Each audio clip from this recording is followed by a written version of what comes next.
ሰላም ውድ የቻናላችን ቤተሰቦች እንደምን ከረማችሁ?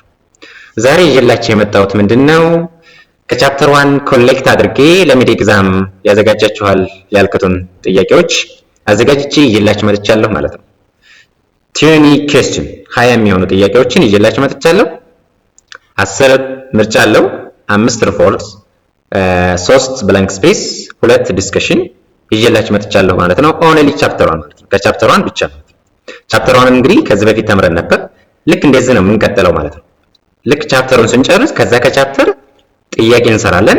ጥያቄውን ከሰራን በኋላ ወደሚቀጥለው ቻፕተር እንሻገራለን ማለት ነው። በዚህ መልኩ ነው የምንቀጥለው።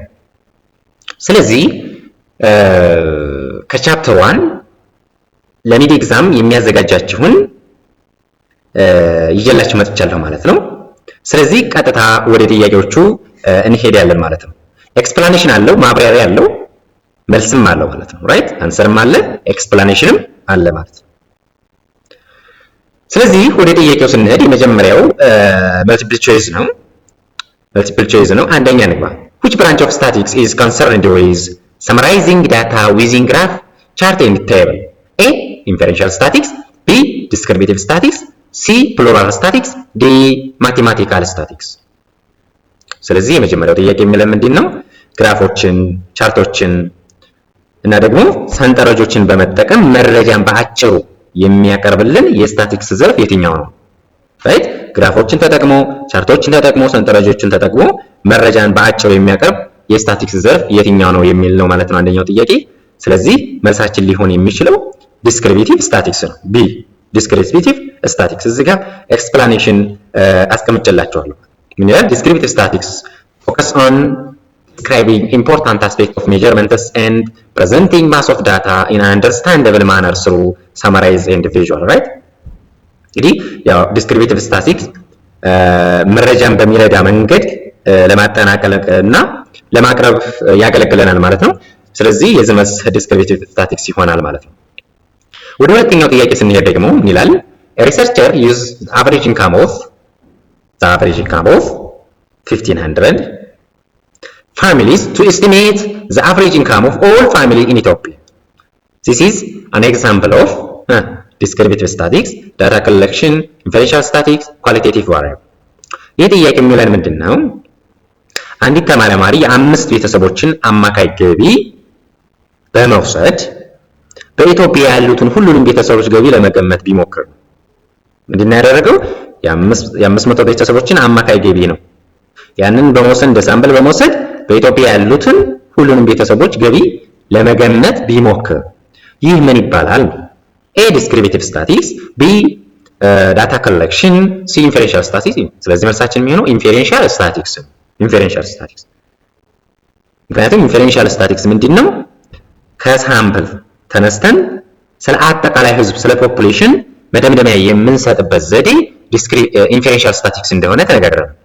ራይት ከሳምፕል ተነስተን አጠቃላይ ስለ ህዝቡ ስለ ፖፑሌሽን መደምደሚያ የምንሰጥበት ዘዴ ምንድነው?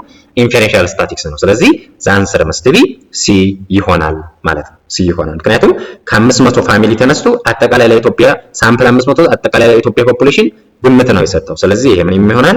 ኢንፌሬንሻል ስታቲክስ ይሆናል። ዲስክሪፕሽን እዚህ ጋር ተቀምጦላችኋል። ወይም ቀጥለው ስንሄድ ሶስተኛ ጥያቄ ስንሄድ which of the following is considered a primary data? ሶስተኛው ምንድነው? A information gathering from a published textbook, B data collection by a person interview conducted by the investigator, C statistics obtained from a government file, D an old report found in a library. ሶስተኛው ጥያቄ የሚለው ምንድነው ከነዚህ ውስጥ የመጀመሪያው ደረጃ ወይም መረጃ ፕራይመሪ ዳታ ተብሎ የሚመደበው የትኛው ነው? ከኤ ከቢ ከሲ ከዲ ፕራይመሪ ዳታ ተብሎ የሚመደበው የትኛው ነው የሚል ጥያቄ ነው። ስለዚህ ምን ይሆናል ማለት ነው? the answer must be B ይሆናል ማለት ነው። data collected by a person interview conducted by the investigator የሚለው ይሆናል ማለት ነው። ምክንያቱም ኤላይ ምንድነው? ከታተመ መጽሐፍ የተገኘ መረጃ ነው ያለው። ኢንፎርሜሽን ጋዘሪንግ ፍሮም ከታተመ መጽሐፍ የተገኘ መረጃ ፕራይመሪ ዳታ አይደለም። ብሬ ስንገባ ደግሞ ምንድነው? መርማሪው ራሱ በግል ቃለ መጠይቅ የሰበሰበው መረጃ መርማሪው ራሱ በግል ቃለ መጠይቅ የመረመረው መረጃ ፕራይመሪ ዳታ ይሆናል። ስለዚህ መልሳችን ቢ ነው። ሲላይ የሚለን ምንድነው? ከመንግስት መዝገብ የተገኘ ስታቲክስ ነው እያለኝ ያለ የማይሆንም። ዲላይም ስንገባ በተመጽሐፍ ውስጥ የተገኘ አሮጌ ሪፖርት ነው እያለ ያለው ኦልድ ሪፖርት ቤተ መጻሕፍት ውስጥ የተገኘ አሮጌ ሪፖርት እያለ ስለዚህ ይሄ አይሆንም ፕራይመሪ ዳታችን የሚሆነው ቢ ይሆናል ማለት ነው primary data is collected directly from the source by the investigator or users person interview are specific methods for collecting primary data እዚህ ጋር explanation ተቀምጦላችኋል primary data የምንለው እንግዲህ በርማሪ በቀጥታ ከመነሻው ምንጭ የሚሰበስበው መረጃ ነው ማለት ነው የሚመረምረው ከመነሻው ምንጭ የሚሰበስበው መረጃ ፕራይመሪ ዳታ እንደሆነ ማወቅ ትችላላችሁ ማለት ነው ወደ አራተኛው ጥያቄ ስናልፍ a variable that is non-numeric and cannot be measured such as religious affiliation is classified as ይላል አራተኛው ጥያቄ የሚለው ምንድነው quantitative continuous qualitative descriptive አራተኛው ጥያቄ የሚለው በቁጥር የማይገለጽ እና ደግሞ የማይለካ non-numeric የሆነ ሜጀር ልናደርገው የማንችለው ለምሳሌ ምን እንጠቀሰልን እንደ ሃይማኖት ያለ ቫሪያብል ምን ይባላል ስለዚህ ነን ኑመሪክ የሆነ ኖት ሜጀር የሆነ ምንድነው ማለት ነው ኳሊቴቲቭ ነው ማለት ራይት ኳሊቴቲቭ ይሆናል ማለት አንሰር መስጠይ ሲ ይሆናል ማለት ነው እንግዲህ ኳሊቴቲቭ ቫሪያብሎች በቁጥር የማይለኩና ደግሞ እንደ ጾታ ወይንም ደግሞ ሃይማኖት ያሉ መገለጫዎችን የሚወክሉ ናቸው ማለት ነው በሚቀጥለው ስንሄድ አምስተኛው ጥያቄ ላይ እንገባለን which scale of measurement possesses the property of order but lacks distance and a fixed zero ምን ይላል which scale of measurement possesses the properties of order but lack of distance and fixed zero nominal ordinal interval ratio ለዚህ ተመረናችኋል በጣም ሲምፕል ነገር ነው የአምስተኛው ቅደም ተከተል ወይም ኦርደር ባህሪ ኑሮት ነገር ግን በደረጃዎች መካከል ያለው ርቀት ትርጉም የማይሰጥ መለኪያ የትኛው ነው እያለኝ ያለው ማለት ነው ምን የለም ማለት ነው ሌክ ኦፍ ዲስታንስ በደረጃዎች መካከል ርቀት የለም ማለት ነው ራይት ዲስታንስ የለም ስለዚህ ይሄ ምንድነው እያለኝ ያለው የመጀመሪያው ኖሚናል ኦርዲናል ኢንተርቫል ሬሽዮ ይላል ስለዚህ መልሳችን የሚሆነው ኦርዲናል የምንለው ፕሮፐርቲስ ኦፍ ኦርደር በት ኖት ሌክ ኦፍ ዲስታንስ ነው ብለናል ስለዚህ መልሳችን የሚሆነው ኦርዲናል ነው ማለት ነው ኦርዲናል የምንለው እንግዲህ መረጃን በደረጃ ለማስቀመጥ የሚያስተላልፍ ነው ማለት ነው እና በደረጃዎች መካከል ያለው ልዩነት ደግሞ በትክክል አይገልጽልንም ማለት ነው በሌክ ኦፍ ዲስታንስ ማለት ነው ራይት እንት ይዘልኛላችሁ ወደ ስድስተኛው ጥያቄ እንሄድ ወደ ስድስተኛው ጥያቄ ስንሄድ ደግሞ temperature and IQ scores are example of which measurement scale የምን ኤግዛምፕል ነው ስድስተኛው answer must be interval scale ራይት ኢንተርቫል ስኬል ብለን ተነጋግረናል ከዚህ በፊት ቻፕተሩ በሰራሁት ቪዲዮ ሁሉም ነገሮች አሉ እሱን ተከታተላችሁ ይሄን ጥያቄ ባንዴ በቀላሉ መስራት ትችላላችሁ ማለት ነው እንግዲህ የሙቀት መጠን ቴምፕሬቸር እና አይኪው ውጤት የትኛው መለኪያ ምሳሌዎች ናቸው ነው ያለው ሬሽዮ ኖሚናል ኦርዲናል ኢንተርቫል ይላል ስለዚህ መልሳችን የሚሆነው ኢንተርቫል ነው እንግዲህ ኢንተርቫል መለኪያዎች እንግዲህ ቅደም ተከተልና ደግሞ ትርጉም ያለው ልዩነት ቢኖራቸውም እውነተኛ የሆነ ትሩ ዜሮ የላቸው ማለት ትሩ ዜሮ የላቸው ኢንተርቫል ስኬል የምንላቸው ለምሳሌ አንዲ ተማሪ ፈተና ተፈትኖ ከመቶ ዜሮ ቢያመጣ ምንም ዕውቀት የለው ማለት አይደለም ራይት እቺን ያዙ ይሄ ኢንተርቫል ስኬል ምን ነው ኖት ትሩ ዜሮ ማለት ይሄ አንዲ ተማሪ ከመቶ ዜሮ ቢያመጣ ምንም ዕውቀት የለው ማለት አይደለም ነው ቆጥ ይኖረዋል ማለት ነው ስለዚህ ኢንተርቫል ስኬልም እንደዛ ነው ሬሽዮ ስኬል ግን ከመቶ ዜሮ ታመጣ ዜሮ ነው ማለት የለህም ማለት ራይት ይሄ ነው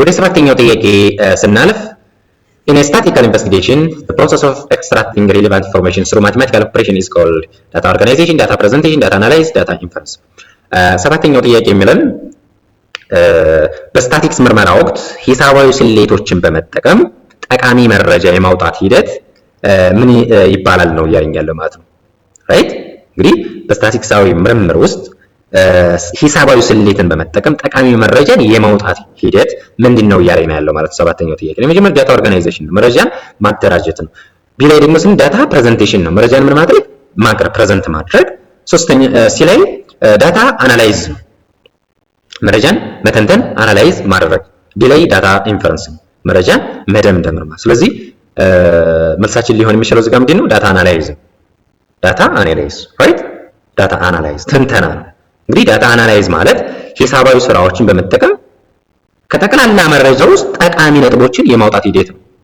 ጠቃሚ ነጥቦችን አናላይዝ አድርጎ የማውጣት ሂደት ነው that is analyze involves using mathematical operation ሂሳባዊ ስራዎችን በመጠቀም to pull relevant information from summarized data ማለት ነው። right ከጠቅላላው መረጃ ከጠቅላላው ሰመራይዝ ከሆነው ዳታ ከጠቅላላው መረጃ ውስጥ ጠቃሚ ነጥቦችን ሪሌቫንት የሆኑ ኢንፎርሜሽን የማውጣት ሂደት ዳታ አናላይዝ ነው። ስለዚህ ለዚህ መልስ ሊሆን የሚችለው ዳታ አናላይዝ የሚለው ነው ማለት ነው። ወደ ትንተኛው ስንሄድ because of following is a limitation of statistics ነው። እንግዲህ የስታቲስቲክ ሊሚቴሽኖቹ ምንድናቸው የሚለው ተምረናል። ሊሚቴሽኖቹን ማለት ነው። A it is simplifies complex phenomena. B it can be easily misused and should be used by experts. C it assists in making effective decision. It provide a technique for comparison. እንግዲህ እዚህ ጋር ምንድነው ላይ ያለኝ ያለው ውስብስብ ክስተቶችን ያቃለላል እያለኝ ያለው ተጠየቅነው ምንድነው ግን ሊሚቴሽን ላይ የሚለው ምንድነው ውስብስብ ውሳኔ ለመስጠት ይረዳናል ይላል። ስለዚህ A መልስ አይሆንም። B ላይ it can be easily misused B ላይ የሚለን ምንድነው በቀላሉ አላግባብ ጥቅም ላይ ሊውሉ ስለሚችሉ ነገሮች በባለሙያዎች መከናወን አለበት ነው ያለኝ። ኤክስፐርት በሆኑ መከናወን አለበት። በቀላሉ ሚስ የሚያደርጉ ነገሮች በባለሙያዎች መከናወን አለበት። እየነገረን ያለው ምንድነው ማለት ነው ሊሚቴሽኑ ሳይሆን አድቫንቴጁን ነው ማለት ነው።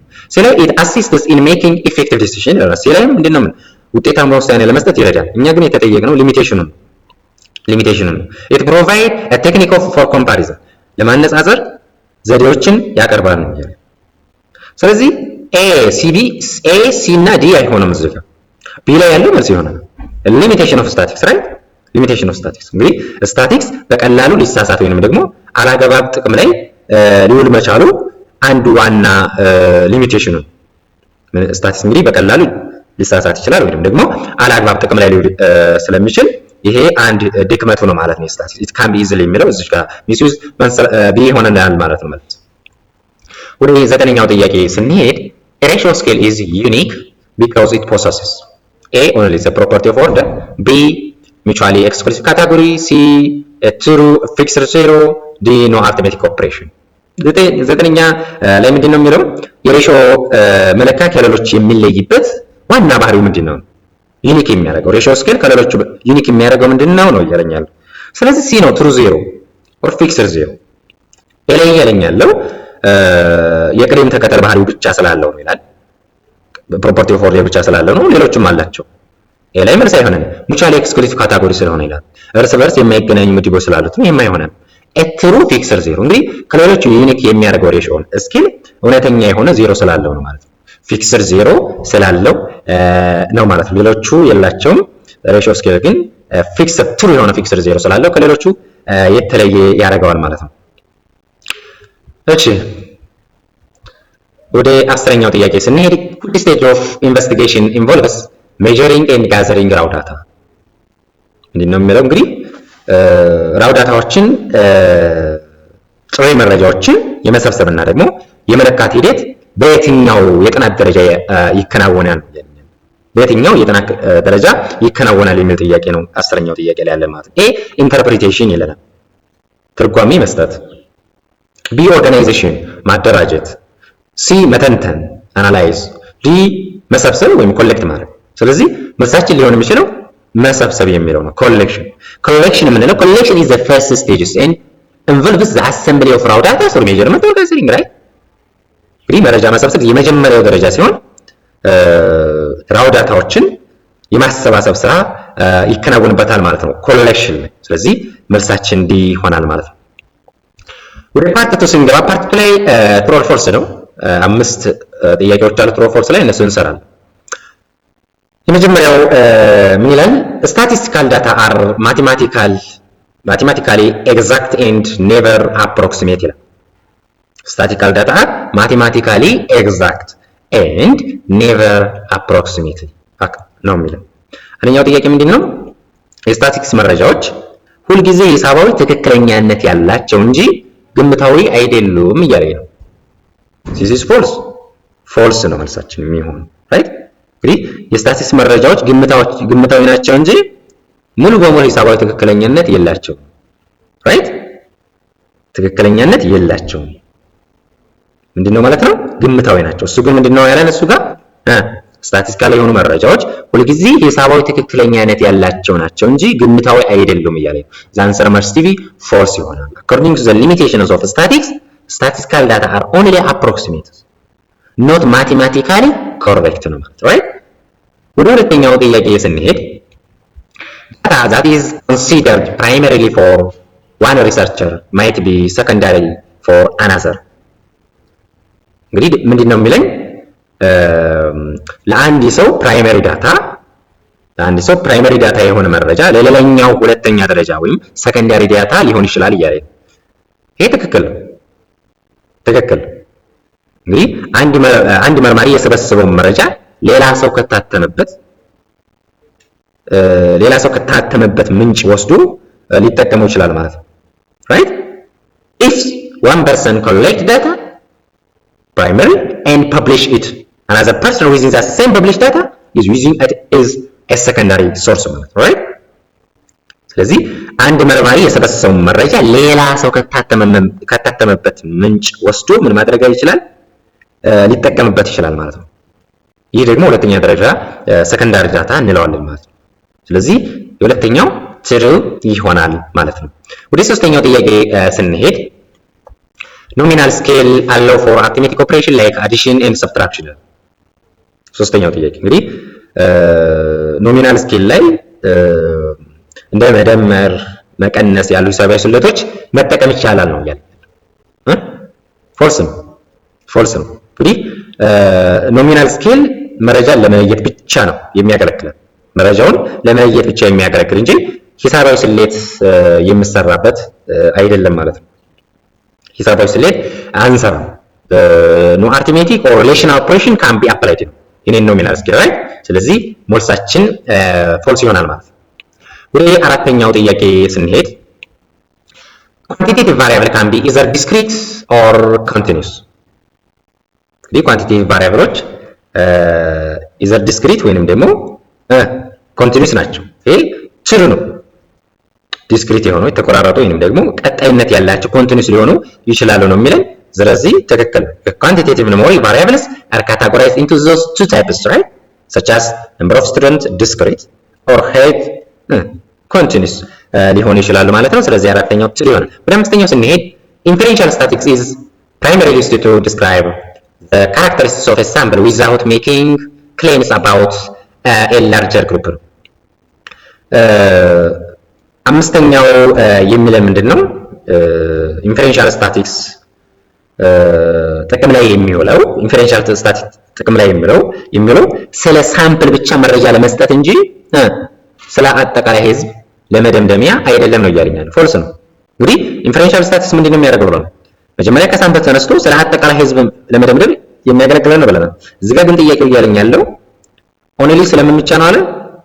ስለ ሳምፕል ብቻ መረጃ ለመስጠት ነው እንጂ ስለ አጠቃላይ ህዝቡ ለመደምደም አይደለም እያለ without making claim about a large group ስለ አጠቃላይ ህዝብ አይደለም። ስለዚህ ፎልስ ነው። ምክንያቱም ኢንፈረንሻል ስታቲክስ የሆነ ሳምፕል እንወስዳለን ስለ አጠቃላይ ህዝብ እንገምታለን ማለት ነው። ስለዚህ አንሰር መስት ቢ ፎልስ ብላክ ትዝልኛል። አሁን ወደ ቀጥታ ወደ ብላንክ ስፔስ እንገባለን። ፓርት 3 filling the blank space ነው እንስራ እስኪ። The blank sense of statics refers to an aggregate or collection of numerical data. ሴንስ ነው። ይሄ ፕሉራል ሴንስ ነው። መልሳችን የሚሆነው ፕሉራል ሴንስ ነው right?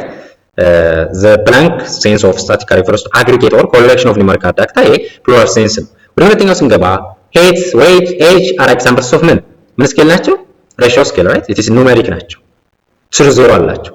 ስለዚህ ሬሽዮ ስኬል ይሆንላቸዋል ማለት ነው። ሁለተኛው ወደ ሶስተኛው ስንሄድ ቴሌፎን ሰርቬይ፣ ሜል ኮስቸነሪ ኤንድ ፐርሰናል ኢንተርቪው are the three most common method of ምንድን ናቸው?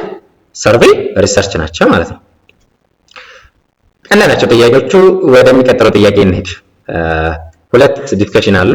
እስኪ እነሱን የመጀመሪያው ዲስከሽን ምንድነው? briefly explain the 5 stage of statistical investigation።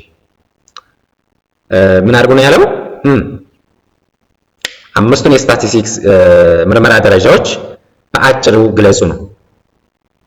አይ ብሪፍ አድርጎ ኤክስፕሌን አድርጎ አምስቱን ስታቲስቲካል ደረጃዎች ማለት ነው። መጀመሪያው ምንድነው? መረጃዎችን መሰብሰብ ነው right? ራው ዳታዎችን መረጃ መሰብሰብ ኮሌክሽን። ሁለተኛው ጋዘሪንግ ነው። ጋዘሪንግ and measuring raw data። ኮሌክሽን የምንለው ጋዘሪንግ and measuring raw data ነው። ሁለተኛው ኦርጋናይዜሽን ኦርጋናይዜሽን ማለት መረጃን ማደራጀት ነው ማለት ነው። መረጃን እንግዲህ በሚረዳ መንገድ ለመለየት ወይንም ደግሞ ለማጠቃለል ኦርጋናይዝ ማድረግ ያስፈልጋል። ሁለተኛው ስቴፕ ይሆናል። ሶስተኛው ፕሬዘንቴሽን ነው። መረጃን ምን ማድረግ ማቅረብ፣ መረጃን በሰንጠረዥ ወይንም ደግሞ ኦርጋናይዜሽን ኤንድ ክላሲፋይንግ ዳታ ኢንቱ ሚኒንግፉል ፎርም ላይክ ዛት ኦፍ ቴብል ኦር ቻርት ነው። መረጃን በሰንጠረዥ ወይንም ደግሞ በግራፍ መልክ ማሳየት ሶስተኛው ይሆናል ማለት ፕሬዘንቴሽን እንለዋለን። አራተኛው አናላይዝ ነው። አናላይዝ መተንተን፣ መረጃውን መተንተን እንግዲህ ሂሳባዊ ስሌቶችን ማቴማቲካል ኤክስፕሬሽኖችን በመጠቀም ማቴማቲካል ኦፕሬሽኖችን በመጠቀም መረጃዎችን ምን ማድረግ ማለት ነው መመርመር ያስፈልጋል ማለት ነው። using mathematical operation to extract information ማለት ነው። የመጨረሻው ኢንፈረንስ ነው። መረጃ መደምደሚያ ላይ መድረስ ነው። interpreting results to form conclusion and make generalization ነው። እንግዲህ በተነተነው መሰረት የመጨረሻ ውሳኔ ወይንም ደግሞ ድምዳሜ መስጠት ነው ማለት ነው። እነዚህ እንግዲህ አምስቱ የስታቲስቲክስ ምርመራ ደረጃዎች ናቸው ማለት ነው። ሁለተኛው ጥያቄ የሚለው ምንድነው? compare qualitative and quantitative variable and provide an example for each ነው የሚለው። እንግዲህ ኳንቲቴቲቭ እና ኳሊቴቲቭ ቫሪያብል መካከል ያለው ልዩነት በምሳሌ አስረዱ ነው ማለት ነው የሚለው። ስለዚህ qualitative variable are non-numeric and represent categories. They cannot be measured mathematically. Example gender or marital status. እንግዲህ ኳሊቴቲቭ ቫሪያብል የምንላቸው በቁጥር የማይገለጹ እና ደግሞ የማይለኩ ተለዋዋጮች ናቸው ወይም ቫሪያብሎች ናቸው። ራይት በቁጥር አንገጻቸው ልንለካቸው ሜጀር ልናደርግ አንችልም። ለምሳሌ ጾታን ስንመለክ በቁጥር አንገልጸው፣ የትውልድ ቦታን ስንገልጽ በቁጥር ልንገልጸው አንችልም። ጀንደር ኦር ማሪታል ስታተስ። ኳንቲቴቲቭ ቫሪያብልስ አር ኑሜሪክ ኤንድ ካን ቢ ሜዠርድ። ኳንቲቴቲቭ ቫሪያብል እንግዲህ በቁጥር ሊገለጹና ደግሞ ሊለኩ የሚችሉ ናቸው ማለት ነው። ለምሳሌ የሰው ቁመት፣ የሸቀጣ ሸቀጦች ዋጋ መጥቀስ እንችላለን። እነዚህ በቁጥር ልንገልጻቸው ሜጀር ልናደርጋቸው የምንችለው ከሆነ ኳንቲቴቲቭ ቫሪያብል ይሆናል ማለት ነው። እንግዲህ በዚህ መልኩ ጥያቄውን ጨርሰናል ማለት ነው። ለሚቀጥለው ቻፕተር 2 ነው የምንገናኘው። ቻፕተር 2ንም እንደዚሁ ፓርት 1 ፓርት 2 ከተማርን በኋላ ጥያቄዎችን እንደዛ አዘጋጅቼ ይዤላችሁ እመጣለሁ። ጥያቄዎችን ሰርተን ነው ወደ ቻፕተር 3 የምንሄደው። በዚህ መልኩ ነው የምንቀጥለው። ቻፕተሩን እንማራለን፣ ከዛ ከተማረው ደግሞ ጥያቄዎችን እንሰራለን እያልን ነው የምንቀጥለው። ምክንያቱም የተማርነውን ያነበብነውን ነገር ጥያቄ ስንሰራ ነው የበለጠ እየተረዳ ነው የምንሄደው ማለት ነው። ለሚድ ኤግዛም በጣም የሚያዘጋጃችሁን ጥያቄዎች አብዛኛው ዩኒቨርሲቲ ትኩረት አድርገው የሚያወጧቸውን ጥያቄዎች ነው ይዤላችሁ የምመጣው። ስለዚህ ቪዲዮውን ሰብስክራይብ ያላደረጋችሁ፣ ቻናሉን ሰብስክራይብ ያላደረጋችሁ ሰብስክራይብ ማድረግ እንዳትረሱ፣ ሼር ማድረግም እንዳትረሱ። ለጓደኞቻችሁ ሼር አድርጉ። አስተያየት ካላችሁ ኮሜንት ላይ በዚህ ቢሆንልን በዚህ ብታደርገው የምትሉት ነገር ካለ ኮሜንት ላይ ብትጽፉልኝ የተሻለ ይሆናል ማለት ነው። ስለዚህ የዛሬውን ቪዲዮ በዚህ አጠናቀቃለሁ። ለሚቀጥለው በሰላም እንገናኝ።